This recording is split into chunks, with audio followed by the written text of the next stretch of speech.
Pierce still gets down, it gets really hard for people to keep up. Yeah. So I don't know what Andrew's playing, but it should be a good match regardless. The Pierce deck's definitely a fun one to watch. Wins big or loses big, or plays these like really cool games where like you've got like a Trinket Mage, a Flare Husk, a Mortar Pod, and like a sword that you're going to cast next turn. You have to figure out how to kill them. It reminds me almost of Dredge, where it's like if everything goes right, you get Pure Steel and things goes nuts. Otherwise, you're like, all right, be down with Narcomoebo, like, let's go. And I understand the decks are very different, right? Like, you're not like combo killing your opponent, doing some ridiculously unfair thing where you flip your deck into to that the same graveyard. kind of like hyper-linear aggro deck as well. Right, or like, you know, all the games where like Hive Mind beats you down with Pact of the Titan tokens, right? Yeah, like it's, all like 2 of those games that ever happened in the history of the world. So,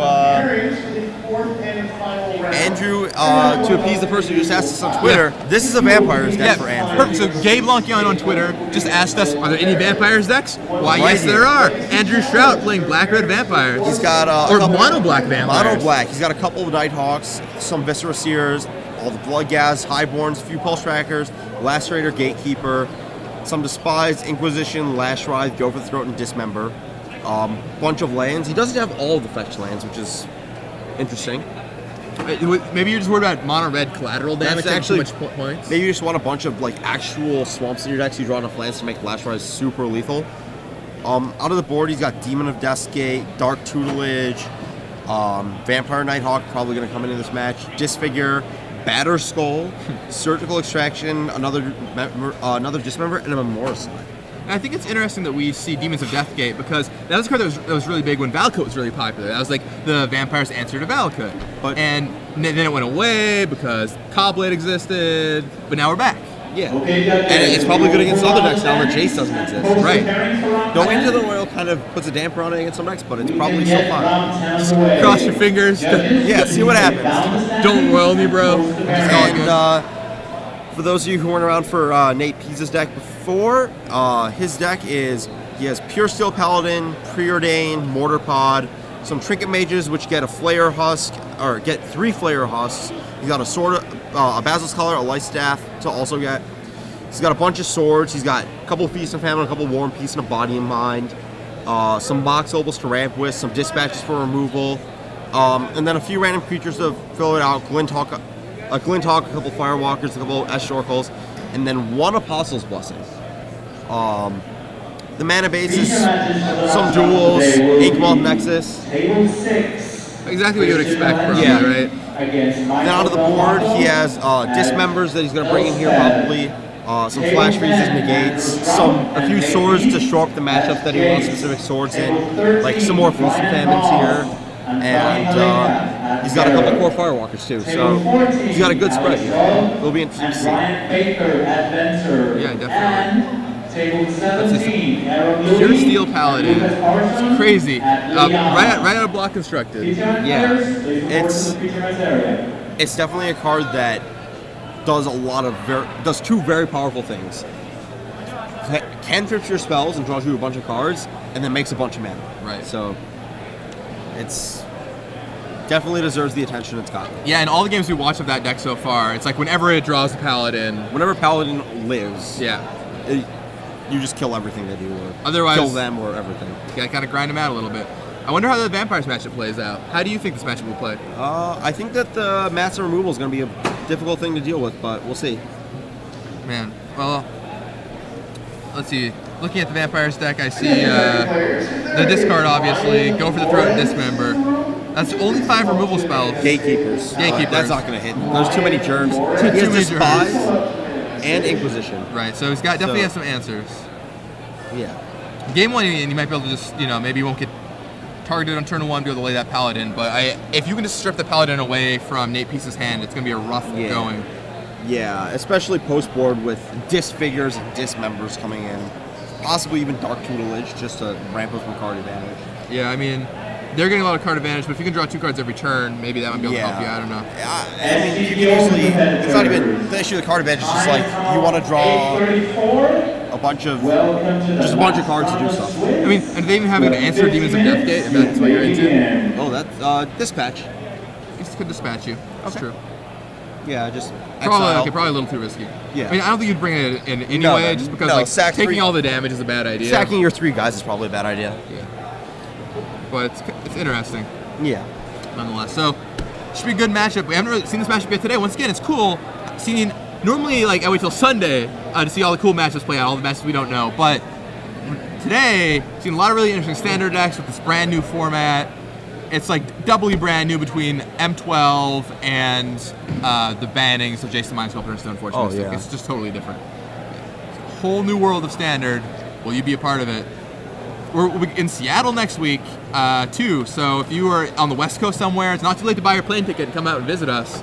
It's going to be a good time. Thinking about it. Seriously thinking about it. I mean, you'll have a place to stay. Oh, so yes.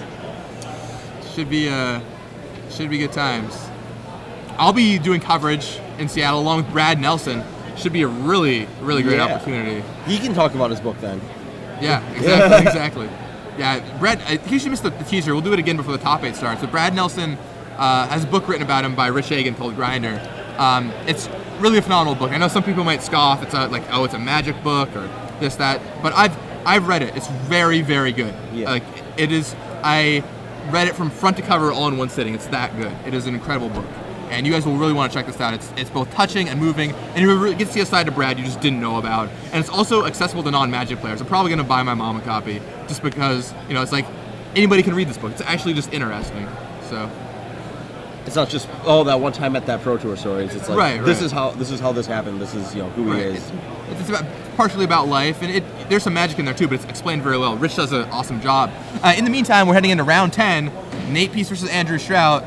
Andrew on Mono Black Vampires, Nate Pease on Pure Steel Paladin.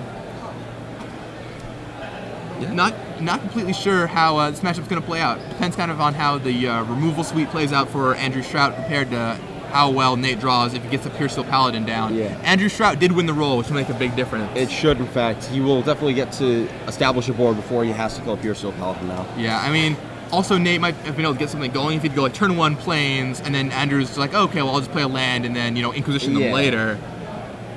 Yeah. Not the case.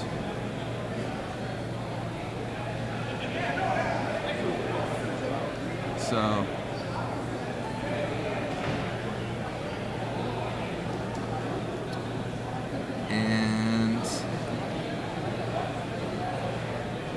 all right, players are off to the races.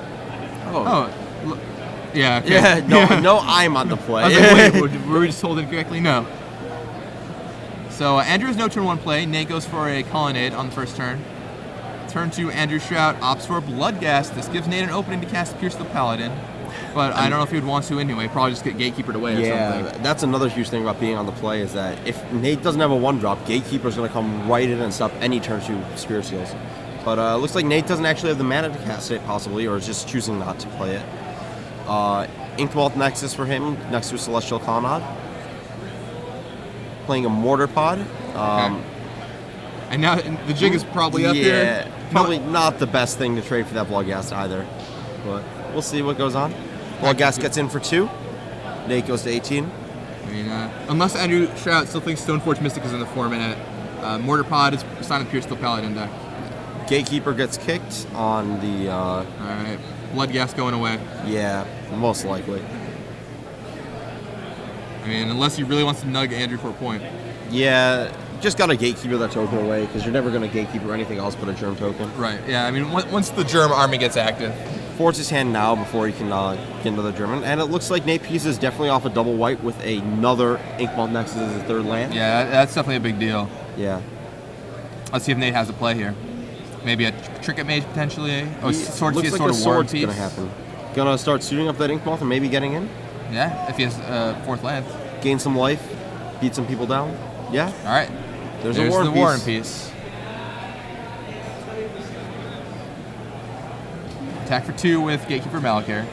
Dropping Nate Pease down to 18 life. 16. The Bloodghast at last turn. Sorry, 16 life. Bloodghast rebuys from the graveyard from landfall. Off of a Marsh Flat, so that's going to happen again at least once. And yeah, that's the synergy with Bloodghast. It just keeps coming back. For a lot of control decks, mid-range decks, whatever, dealing with Bloodghast can be an issue. There's a Gatekeeper Malakir, not kicked this time. Edge Champion. Ooh. Edge Champion, oh boy. With Metalcraft. And another Gatekeeper, by the way. I could have guessed he had that one just because I don't think he would have ran out of blank Gatekeeper knowing his opponent has a bunch of creatures in his deck. I don't know. It kind of looked like he picked it off the top, but... Really? Man. I don't know. Well, let's see what goes on here. Nate Pease sitting at only 10 life now. His life total's been halved. 8 points of damage coming in next turn.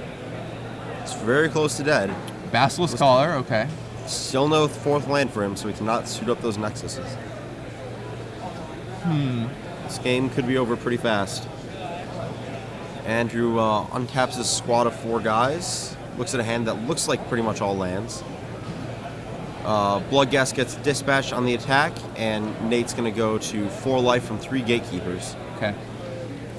Now, I think Nate really needs to draw a land here. And if he does that, maybe he goes for Sword of War and Peace. Yeah, he has a lot of cards in hand. And Poison's not that hard to deal with. Or hard to deal, let's rephrase that. Huh. I don't see him slamming down a land yet, though. So that'd be a more precarious position. He's got a Mox Opal. Oh, well, okay, Mox Opal, that'll do it. Yeah, that will in fact do it. Now, let's see, so there's 6 damage incoming on Nate, but if he serves in for 3... Gains 4, goes to 8, 3 poison, Andrew takes 3. Now, I'm not sure what Nate's other options are. If he's worried about Andrew Shrout having a removal spell in his hand, then he might have to wait. He could, let's see. If he has a Pure Steel Paladin, he could just start going wild with it. Sure, that's possible. Yeah, I mean, like, a Paladin followed by, like, a pair of Flare Husks would be really good right now, but... He has not had a chance to play Paladin. Oh, he just passes the turn. That's his back. Interesting. Is he gonna get some blocking in with those Inkmoth next time? I don't know about that. That seems a little... like he's just blowing all his resources on one attack. Nexus is going to get animated for Nexus. Nexus blocks Gatekeeper. Gatekeeper does dispatched. Other Gatekeeper gets dispatched, and that's all the dispatches. He has 1 more left in his deck. Wow. Talk about getting dispatched. So yeah. That Gatekeeper goes to a 1/1, and Nate Pease effectively stabilizes at 4. I mean, see how well he does it. That does not come into play on deck. Yes, it does. Oh, that's a Mox Opal. And that is a Pure Steel Paladin. Tricky Mox Opal hiding down with the lance. Inkmoth gets up. Now they all get equipped Suits for up free. with... Oh, wow. That's a Basilisk Collared, War and Peace, Mortar Potted Inkmoth Nexus coming in. Talk about a turn of the tides. Yeah, that's 3 damage. However much life Nate has cards in hand, and another 3. So I think that's plus... yeah, that looks like he gains 4 life and then just suits everything up. And Andrew's going to go to 3 poison and 17 life, I believe. Man, that is how the Pure Steel Paladin decks works. That's the power of that Pure Steel Paladin right there. You saw it come down, and it just generated what? 12 mana on that turn? Equip the Mortar Pot, so it's like 8 real mana, but maybe 10, you know. But still, that's a lot. That is a ton of just free mana generated by that card. It's insane. All right, so Bloodghast comes down. Nate's still at low life, but Bloodghast cannot get in there because of that Pure Steel Paladin. Nate preordains. Nate's at higher than 4 now, right? Yeah, he's at 8. He sees an Apostle's Blessing, which is going to be awesome because it means that he can move all the equipment freely from that Pure Steel without worrying about a dismember. Wow. I think Nate's just going to start killing him with poison. Yep, time to poison him out. So after this hit, Andrew only has 1 more turn because that Mortar Pod damage does the last one. Yep, Mortar Pod plus Infect works pretty much exactly how you want to. And you're right, that Apostle's Blessing will prevent any shenanigans. Yep. Yeah, this really went from Nate looking dead to Nate being in a dominating position. Nate gained 5 that, yep, that's over. Wow, and that is the power of Pure Steel Paladin. Once again, like we said, the deck is so scrappy, it tries and tries and tries, like it tries to work with Flare Husks, then you just draw Pure Steel Paladin and everything changes. I think Nate may have still had all these dispatch from his hand, possibly, but I don't know. May have just been him picking up his graveyard. So what do you think they're going to be sideboarding here? So if we look at Nate Peace's deck list, we see Dismember. For sure. It's a card that could possibly come in. And Feast and Famine, for sure. Feast of Famine. You don't want Body and Mind against vampires. You just mill all their Bloodghast and then die. So that's definitely not what you want to do. Let's see what else. You probably don't really want Core Firewalker. It doesn't look like a card that does much. It's 3, and you must bring in about 6. I don't know. All right, well, what do you think about Andrew? Andrew definitely wants Nighthawk. He definitely wants Disfigure. He might want Batterskull. Definitely wants Dismember. Probably wants Dark Tutelage. He might want to cut a couple Despises or Inquisitions. Definitely cutting Pulse Tracker. Well, that's just going to trade for a Mortar Pod or a Flare Husk all day. Isn't Despise and Inquisition really important to beating Pure Steel Paladin, though? It's just like Not if extra you're boarding removal all this spells. removal. Like, Despise especially isn't that good at doing anything else against his deck except for hitting Pure Steel Paladin. What else? Like, you're going to hit Trinket Mage and that's it? There's, post board, there's probably like 10 cards that it hits in the deck at most. Sure. Inquisition's probably fine, but you can cut down on sure. Despise. But Pulse Tracker's definitely out post board. Yeah, Pulse Tracker seems like a pretty weak card. I think I would take out 3 Despise, 3 Pulse Trackers, bring in 2 Nighthawks, 2 Disfigures, 2 Dark Tutelage, and I still want like a couple more slots for Dismember and maybe Batterskull, so I don't know. You think you cut guys to do that, or? Yeah, you can probably cut like some Viscera Seer or something. Maybe you don't really need to blaze them out. Shave some of the weaker vampires? Yeah. Some of the things that aren't going to like help you grind them out with removal and Dark Tutelage. Okay. I mean, how much do you like Dark Tutelage in this matchup? I think it's pretty key. I remember playing Vampires versus White Weenie pre-Callblade, and you just always wanted Dark Tutelage just to draw all the removal you had. Though with Dismember, it might be a little bit more risky. Right. I mean, you're taking damage, and plus, like, it's a beatdown deck too. They could just start throwing damage at you. They don't have that much damage to throw, though. Sure. Situationally good. We'll see how the players choose a sideboard here. After watching the first game, I feel like it played out similar to what we said. I think Andrew has the advantage unless Nate hits Pure Steel Paladin. Correct. And then things just get out of control. It's hard to deal with all that equipment moving around. Mm-hmm. Especially sort of War and Peace and Basilisk Color. Yeah. And Well, Feast and Famine too later on, once he starts giving guys pro-black to get through blocks and attacks. right. That's huge. Yeah. And, I mean, untaps all of his lands, too, which could be pretty relevant. Though to be fair, by the time he's throwing that around, he probably doesn't need the mana so much, but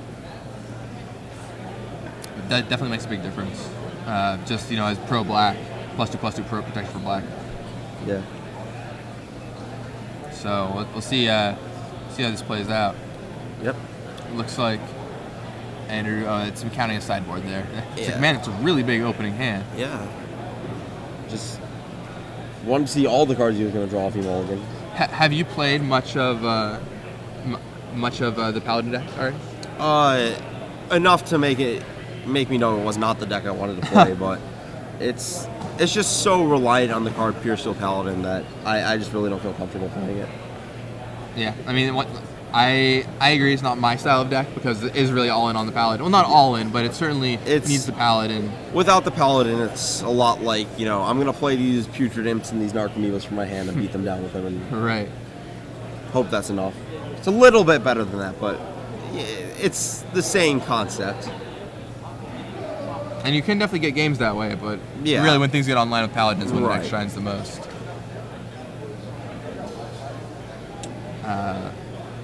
Yeah, I mean, we'll see.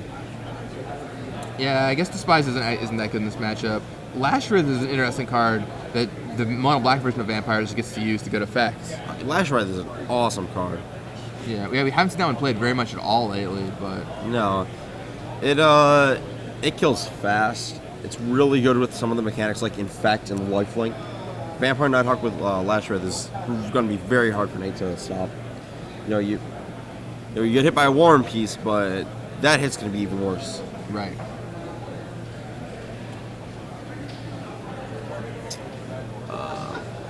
So one more round after this one for everyone watching. We'll see the quarterfinals Yes. after this round, and then tomorrow morning we'll come back for the rest of the top 4.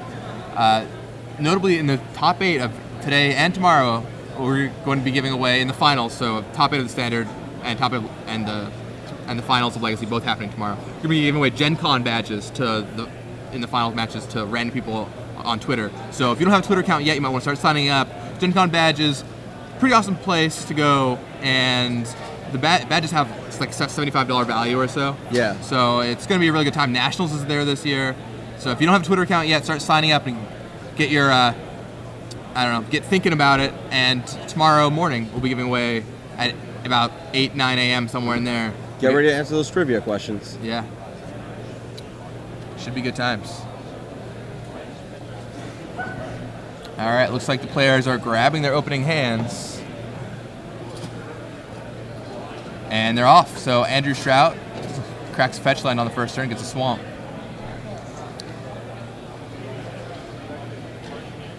And what do we have? Maybe Lacerator?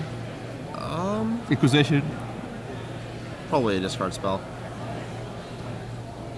Nope, there's a Lacerator. I think he has pulling both. out. He's thinking about which one to do. I think he can safely Inquisition on He the second can wait a turn. turn. It's probably better to wait a turn in case he draws one. Yeah. A Pierce Seal, I mean. So Lacerator comes down for Andrew Shrout. Nate Pease goes Seachrome Coast. Select Lifestaff. All right. That was a card that Callblade had to be Vampires originally. So, right. You know, it pushes your guys up past that, 2 toughness barrier that a lot of their guys have. And the life's huge. So Inquisition down for Andrew.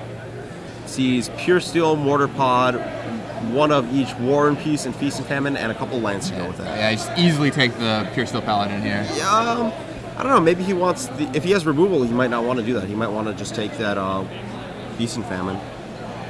I don't know. It feels like I don't know what's in Andrew's hand, but I'd rather say the removal spell for whatever's going to wear the Feast and Famine. Yeah, and he takes the Pure Steel Paladin. Then you can just another Inquisition. Oh, there we go. Yeah, and now he's going to take the Feast and Famine probably.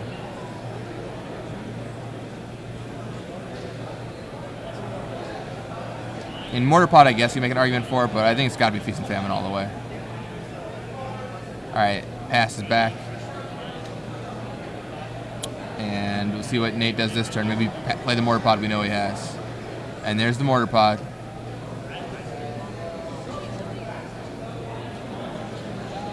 Now, Mortar Pod, not so good on this board.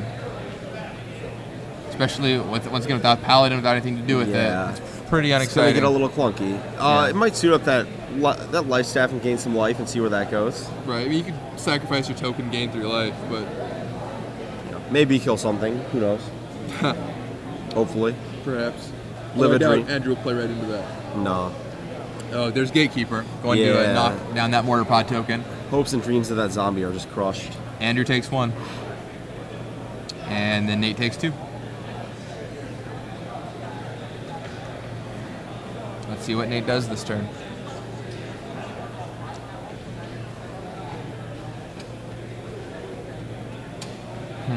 All right, plays another Plains. Taps 3. Trick of Mage time. Sword of War and Peace. He has an Inkmoth Nexus, so it can suit up next turn, but I don't know if that's going to be enough. Andrew goes to, I believe it's 16 from the 2 fetches, 2 turns of Lacerating. Sounds about right. The Lacerators do cut themselves before each hunt, after all.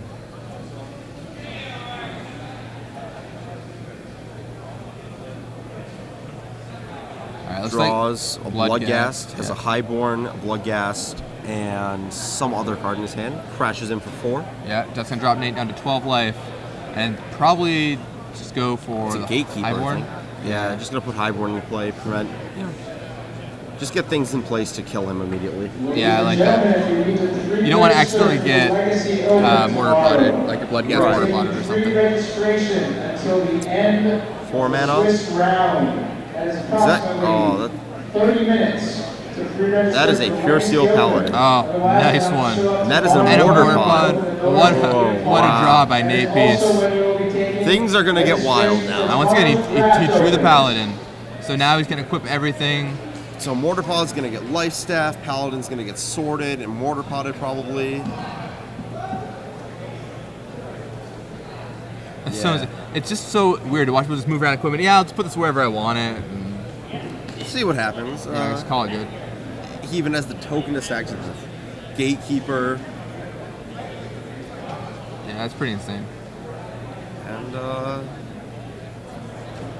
again, this game ended almost, or got out of hand almost as quickly as it started. Nate realizing that he doesn't want to get dismembered on that Paladin with all the equipment on it, so he moves the sword over. Makes sense. Does. The Paladin still blocks down a guy. Andrew going down a life again.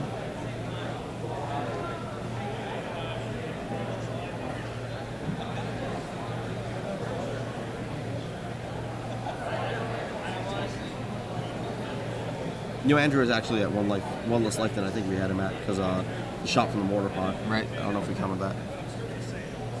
Yeah, the mortar pod. Now, I mean, man, that pure steel paladin is to say. Plus the mortar pod in Nate's hand to cantrip too. Yeah.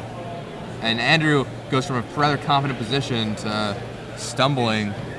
Trying to figure out how we can win it right before that Sword of War and Peace connects on that Nexus with everything on it. Yeah, let's see. So with that Nexus, it could be a plus. It's a 3. 4. It's a 4 and some mortar pods on it. Yeah. So it'll hit for 4 poison.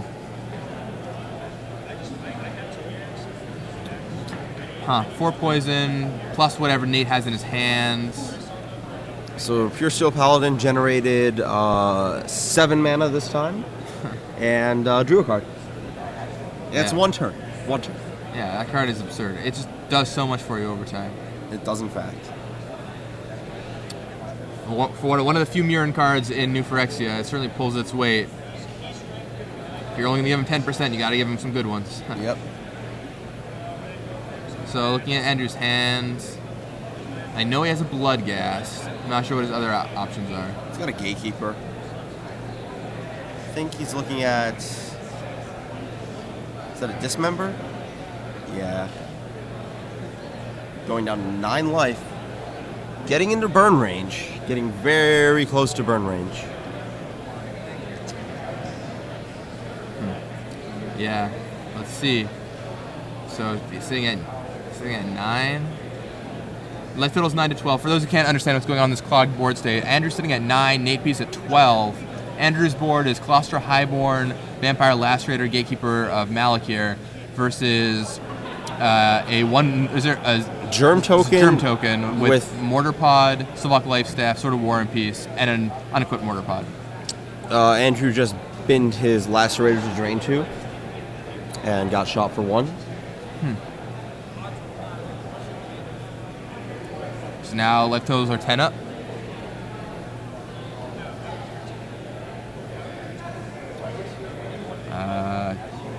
Nate's tapping some mana. Looks like he's gonna maybe activate. Yeah, activates Inkmoth Nexus. To suit up with a sword. Yeah, that's what seems to be happening. So now it looks like that's gonna be 3 poison this turn. Yep. Followed by gaining of 2 life and dealing of 2 extra damage. Maybe we'll see a double kill. Who knows? Huh. You never know what you're gonna see. Exactly.